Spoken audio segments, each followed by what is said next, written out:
The shattered vase. Jonathan Rivers had just wrapped up a high-stakes morning board meeting in downtown Manhattan. It was Friday, and he decided to head home early to surprise his family, savoring the thought of a long afternoon with his wife and some peace before the weekend rush. At 40, he was a billionaire CEO of Rivers Global, a logistics empire worth over $500 million. To the world, Jonathan seemed to have it all: money, power, and the perfect wife, Vivian. But when he walked through the front door of his Upper East Side townhouse, he froze. A sharp crash echoed from the living room. A small body darted back into the corner. -1-year-old Lana, the housekeeper's daughter, crouched on the carpet, tears running down her cheeks as she clutched her bleeding knee. Beside her lay the remains of a priceless Ming vase, shattered into jagged pieces. Standing over the child was Vivian, his glamorous wife of 3 years, her manicured hand raised, her face twisted with a look of cold disdain Ethan had never seen before. "You know how much that vase cost, you little brat," Vivian hissed, pointing an accusing finger at the girl's face. "That was a wedding gift from my mother. Do you think this house is your playground?" Jonathan's keys nearly slipped from his hand. For 3 years, Vivian had played the perfect role: elegant hostess, polished socialite, the picture of charm at every gala. But now, alone with a child, she looked like someone else entirely. Lana sobbed, "I am sorry, Mrs. Vivian. I was just trying to help clean." The vase slipped when I heard a noise from the TV liar. Vivian snapped, her hand tightening as if she might strike her. Something inside Jonathan snapped too. "Vivian." His voice cut through the room like a blade. She spun, startled, her cruel expression dissolving instantly into wide-eyed innocence. "Jonathan, darling, I didn't hear you come in." She smiled sweetly. Lana broke the vase. "I was just correcting her. You know how careless children can be." But Jonathan wasn't buying it. He crouched near Lana, keeping his distance so she wouldn't flinch further. "Sweetheart, are you hurt?" Lana nodded timidly, eyes darting between him and Vivian.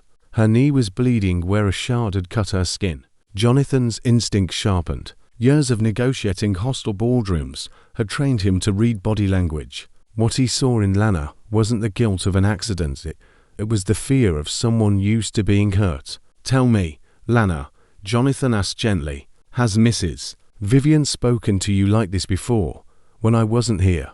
The silence was answer enough. Vivian cleared her throat, forcing a nervous laugh. "Jonathan, really? You're overreacting. She's just a child. I was teaching her to be more careful." But Jonathan couldn't ignore the maturity in Lana's eyes, a defensive wariness no 8-year-old should wear. "Has she been harsh with you before?" he pressed. Lana's gaze flicked to the floor. Then, in the faintest whisper, she said, "Mrs. Vivian told me if I told anyone, my mom would lose her job, and we wouldn't have money for food." Jonathan's chest tightened. He turned to Vivian.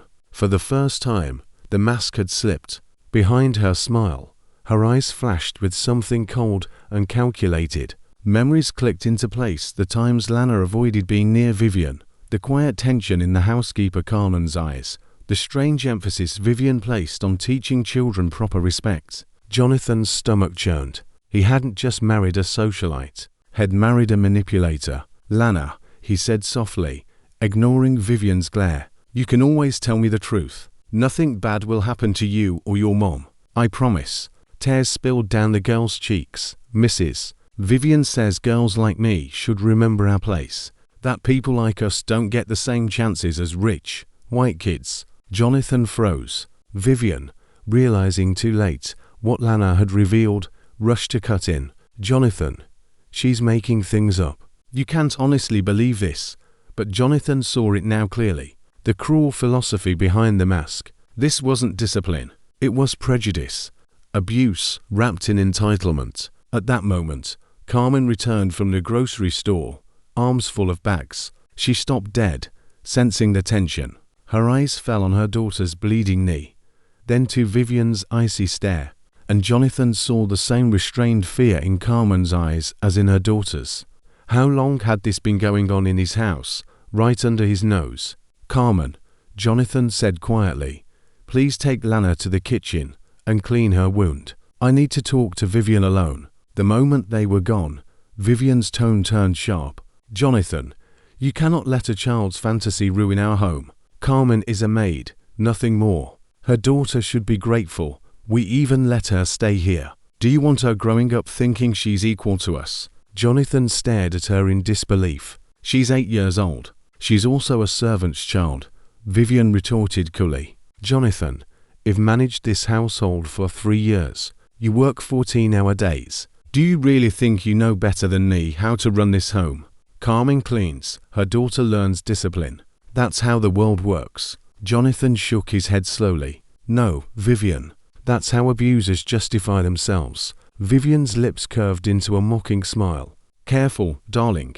You sound like a bleeding heart activist. You forget you need me. This marriage, this image we've built, it's part of your empire. Do you think your investors want a scandal? Her arrogance lit a fire in him. He thought of Lana's terrified eyes, Carmen's hushed silence, the manipulation festering in his own home. Maybe it's time, Jonathan said coldly, that someone finally saw who you really are. Vivian's smirk faltered. Jonathan slipped into his office, opened his laptop, and dialed Diana Rodriguez, a civil rights attorney he trusted.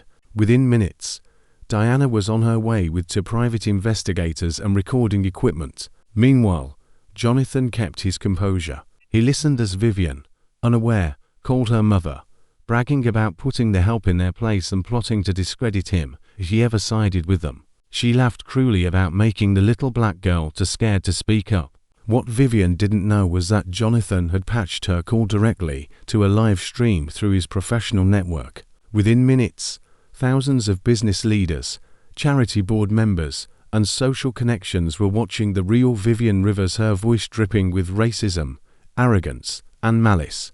By the time Diana arrived, the view count had already soared into the thousands. Jonathan entered the living room, tablet in hand. Vivian, he said evenly, you have an audience. She turned, annoyed, then paled when she saw the screen. Comments from CEOs, investors, and philanthropists scrolled live. Her own words about abusing a child, about keeping people in their place, were echoing across the feed. No, she whispered, face draining of color. Jonathan, what have you done?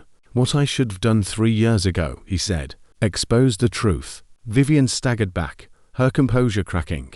You'll ruin everything. No, Jonathan corrected. You ruined it the day you laid a hand or a word on that child. The fallout was immediate. Diana's team collected sworn statements from Carmen and Lana. Screenshots of the live stream spread like wildfire, destroying Vivian's social reputation overnight.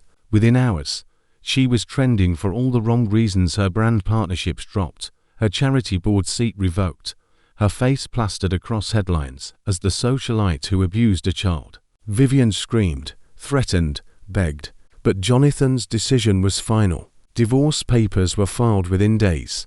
Carmen and Lana were given a safe home, financial support, and legal protection. As Jonathan tucked Lana into bed one evening, a child finally free of fear, she whispered, "Thank you, Mr. Jonathan, for believing me." He smiled softly, his heart heavy but resolute. "No, sweetheart, thank you for telling the truth." For Jonathan Rivers, a man who had built an empire, the greatest victory wasn't measured in dollars. It was in giving a little girl back her voice and tearing off the mask of the woman who had nearly silenced it forever.